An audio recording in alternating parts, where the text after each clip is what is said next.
Okay, ಅಕಸ್ಮಾತ್ ನೀವು phone ಒಡೆದು ಹಾಕಿದ್ರು ನಿಮ್ಮ ಕಂಪನ್ಸೇಷನ್ ಆಗಲಿ ಹೊಸ ಫೋನ್ ಆಗಲಿ channel ಕೊಡ್ತಿತ್ತಾ?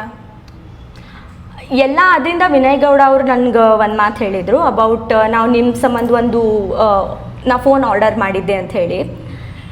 At the end of the day again ನಾ ಹೇಳೋದು, it is not about the phone, it is about ನಾ ಏನು ಒಂದು ಬೆಳೆದು ಬಂದ ದಾರಿ ಅದಲ್ಲ, ಆ ದಾರಿ ಒಳಗೆ ನಾ ಕಲ್ತದ್ದು ಏನಂತಂದ್ರೆ ನಮಗೇನು ಸಹಾಯ ಆಗಿರ್ತದ ನಮ್ಮ ಸಾಧನೆಗೆ ಅಥವಾ ನಾವು ಇನ್ನೂ ಡೆವಲಪ್ ಆಗಲಿಕ್ಕೆ, ಅದು I value no matter what.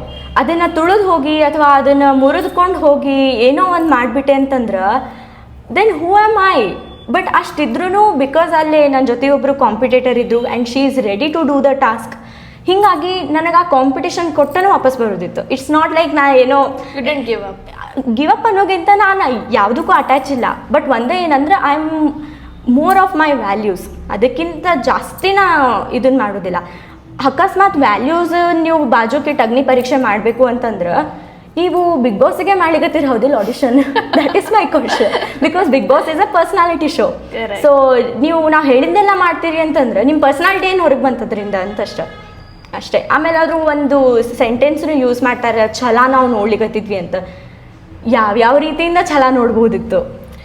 I agree that. So it's okay. ಅವ್ರೇನು ಒಂದು ಪ್ಲ್ಯಾನ್ ಮಾಡಿದ್ರು, ಅವ್ರು ಅದ್ರ ತಕ್ಕಂಗೆ ಹೋದರು. ಏನೇ ಪ್ಲ್ಯಾನ್ ಕೊಟ್ಟರು ನಾ ಏನಾಗಿರಬೇಕಿತ್ತು ನಾ ಅದನ್ನ ಆಗಿನೇ ಇದ್ದು ನೆಮ್ಮದಿಯಿಂದ ಬಂದೀನಿ. ಈಗೂ ಸಹಿತ ಭಾಳ ನೆಮ್ಮದಿ ಅದ ನನಗೆ. ನನಗೇನು ಹಂಗೆ ರಿಗ್ರೆಟ್ಸ್ ಇಲ್ಲ.